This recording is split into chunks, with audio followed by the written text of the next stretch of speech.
Bonjour à toutes et à tous. Je vais vous présenter de façon assez synthétique un certain nombre de questions qui sont régulièrement posées par les candidats qui préparent le concours et tout particulièrement la question contemporaine au concours de Sciences Po Ex. Première question, je suis lycéen ou lycéenne. Comment je me prépare à l'épreuve de questions contemporaines au concours? Alors, tout dépend peut-être de l'année dans laquelle vous êtes au lycée. Si vous êtes en seconde, ça veut dire que vous avez déjà un projet bien ambitieux et bien assuré.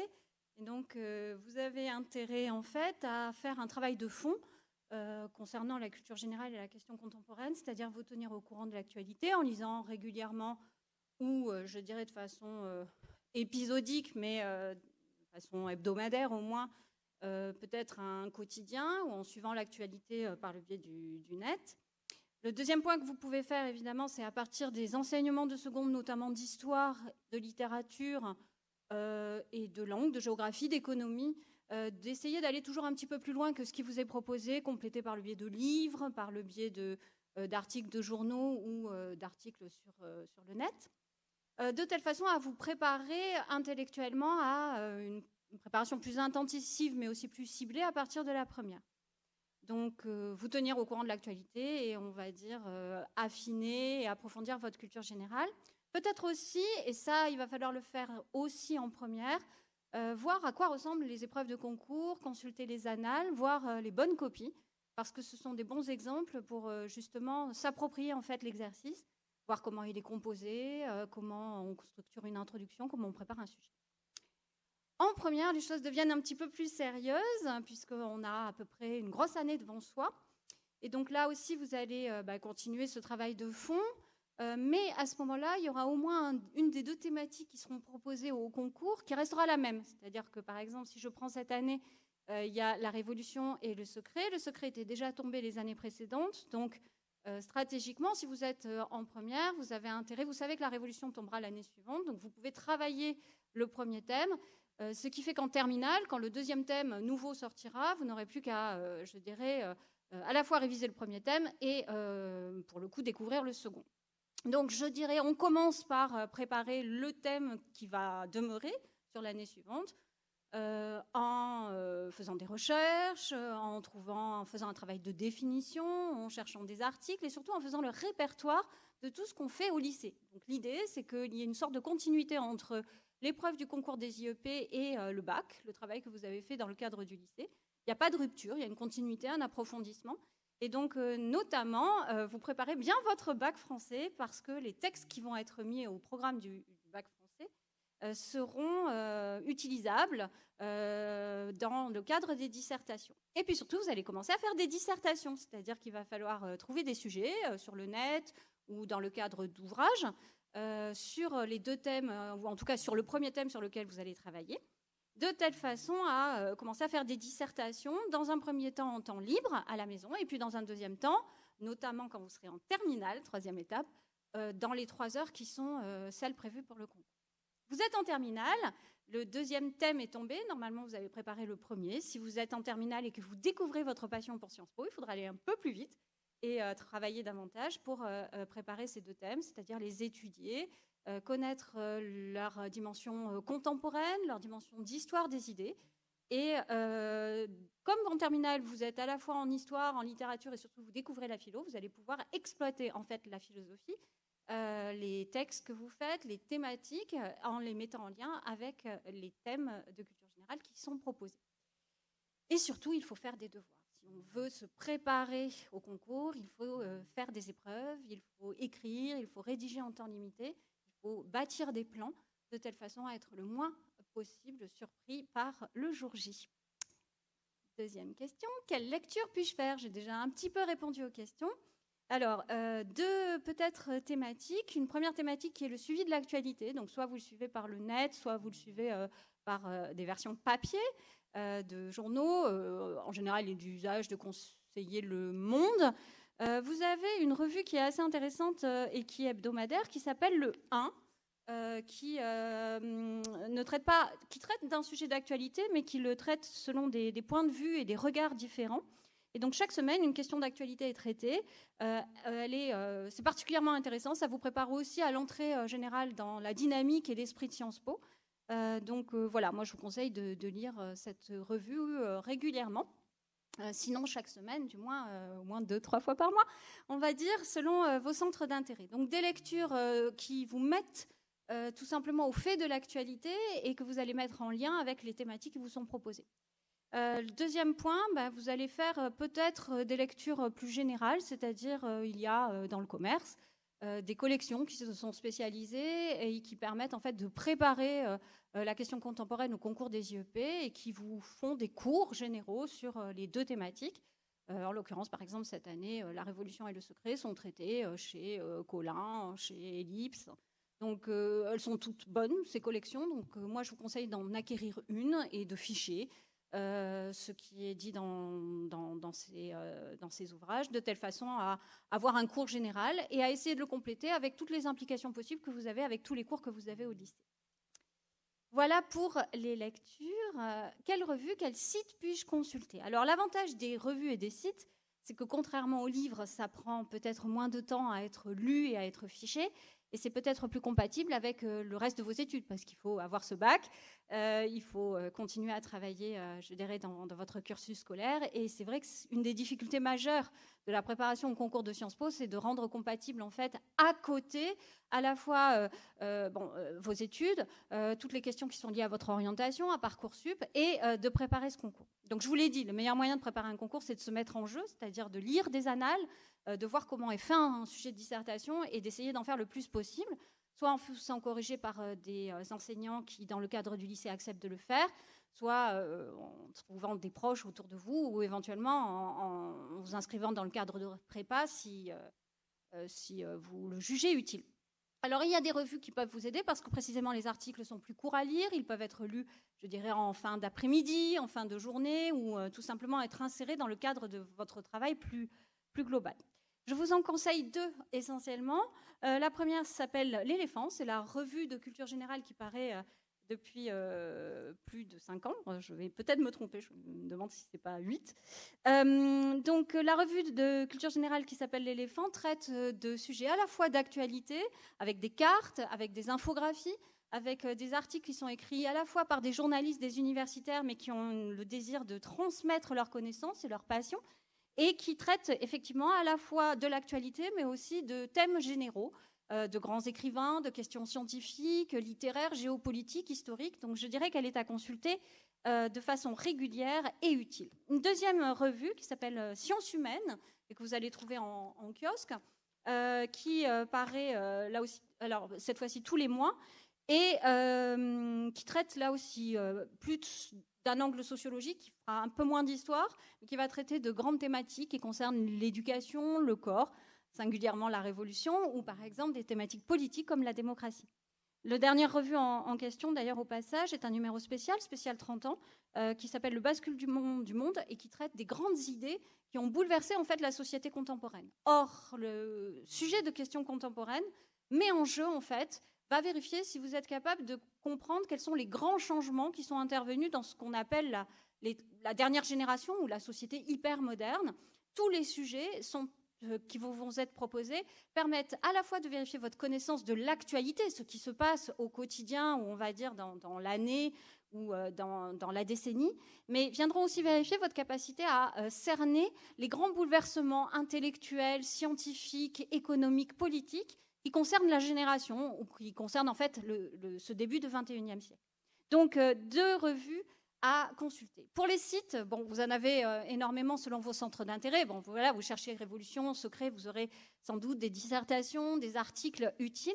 Il y a néanmoins deux sites que je vous conseille de consulter régulièrement, quel que soit le thème qui vous est proposé. Le site qui est l'ancien site de la documentation française, qui s'appelle villepublique.fr et qui traite de grandes thématiques avec des dossiers, des chiffres à la croisée de l'économie, de la politique et de la sociologie. Et le site qui s'appelle La vie des idées, qui vous propose des recensions et des ouvrages contemporains sur des thématiques, là aussi avec des dossiers. C'est fort utile. Quelles sont les attentes du jury ? Le jury, quand il voit votre copie, va d'abord vérifier qu'elle est bien formellement, qu'elle correspond en fait à nos attentes, à savoir que la copie doit être bien écrite, rédigé dans un français impeccable, maîtrisé au sens où ce qui doit être dit doit être compris et doit avoir du sens, mais aussi une copie qui est présentée selon des règles, je dirais, de propreté, de correction, et qui, je dirais, est agréable à lire. Donc la première attente, c'est tout simplement de correspondre à une situation de communication en termes de correction de langue et de présentation. Évidemment, ça ne s'en tient pas là, mais c'est peut-être un élément indispensable à rappeler. Vous pouvez être très intelligent, très subtil, mais si votre copie est illisible, clairement, elle perdra des points, voire elle ne sera pas lue dans les conditions, je dirais, qui sont celles d'une correction normale de concours. La deuxième chose, évidemment, c'est la compréhension du sujet, la manière dont vous êtes capable de comprendre un sujet, de le problématiser, d'en dégager les enjeux. C'est-à-dire tout simplement de soulever toutes les questions que vient en fait révéler l'intitulé du sujet. Donc une compréhension, une problématisation. Le troisième élément, évidemment, c'est votre capacité à partir de là, puisque vous avez posé une problématique, de proposer un raisonnement qui est dynamique sous la forme construite d'un plan.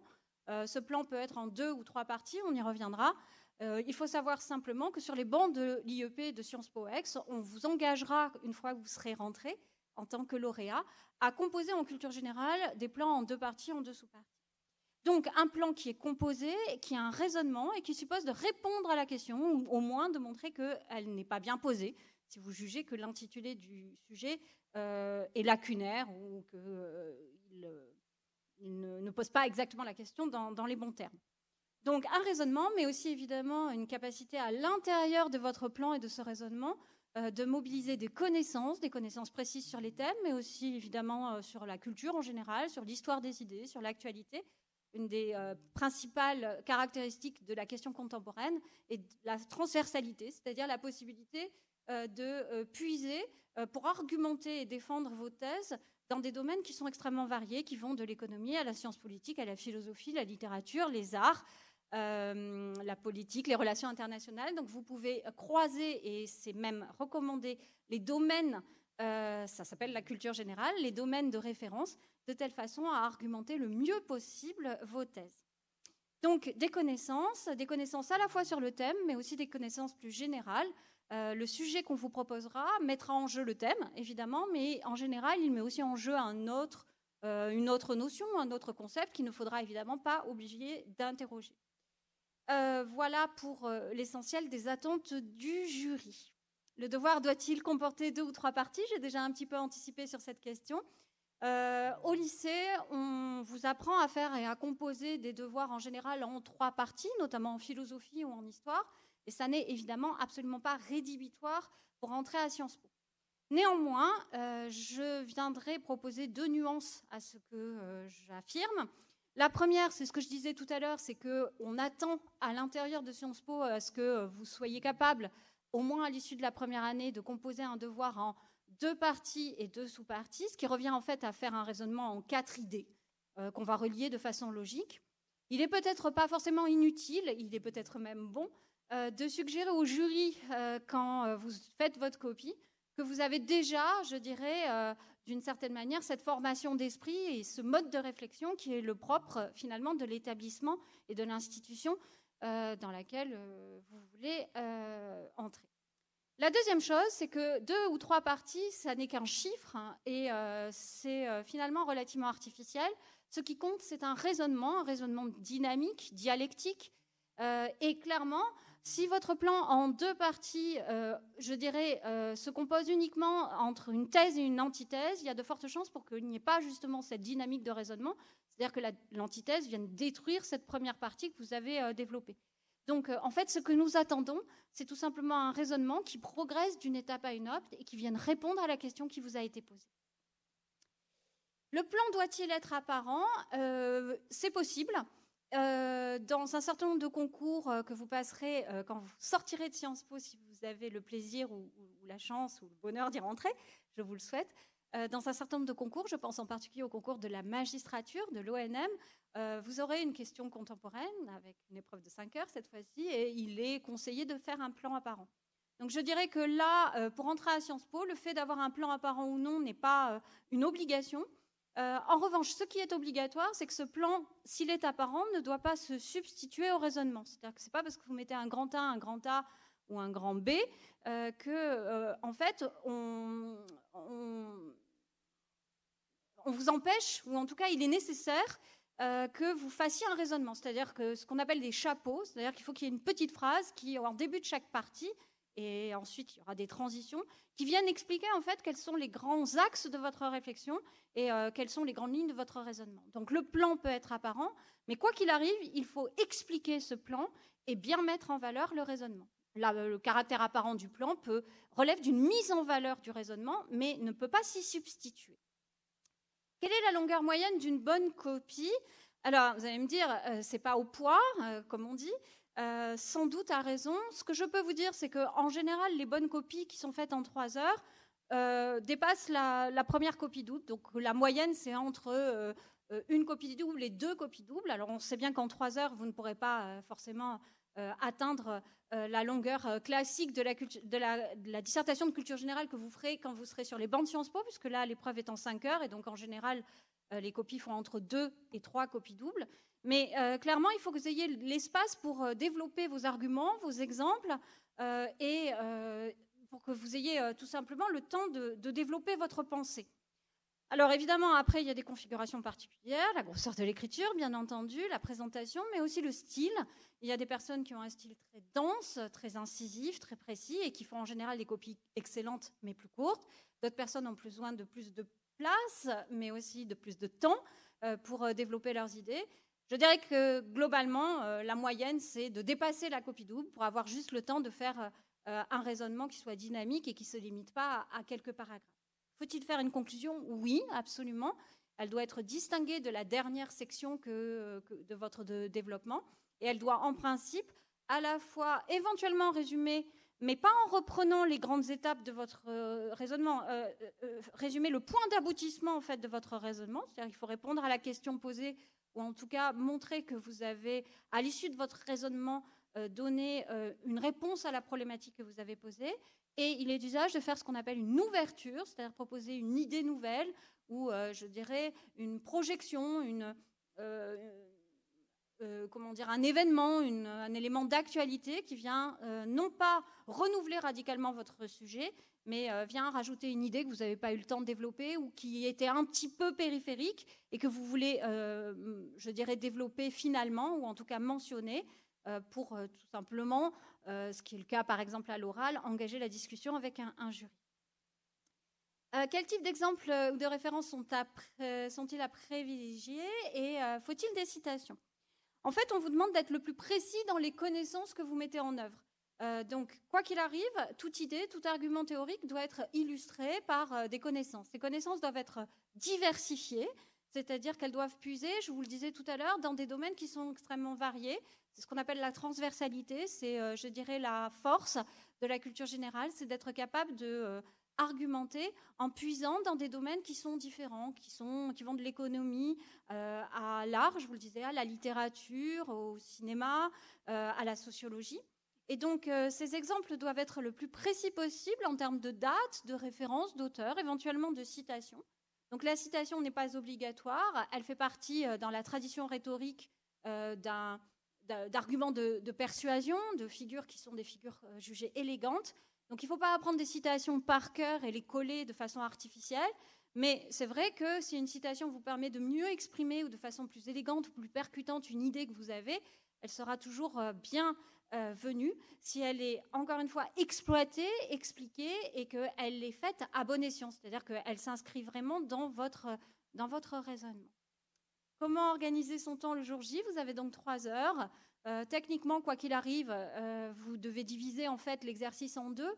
Dans un premier temps, on va dire jusqu'à 1h30 maximum, la réflexion sur le sujet, la réalisation d'un plan détaillé et éventuellement la rédaction, je dirais au brouillon, de l'introduction. Pour une raison toute simple, c'est que l'introduction est un passage très important.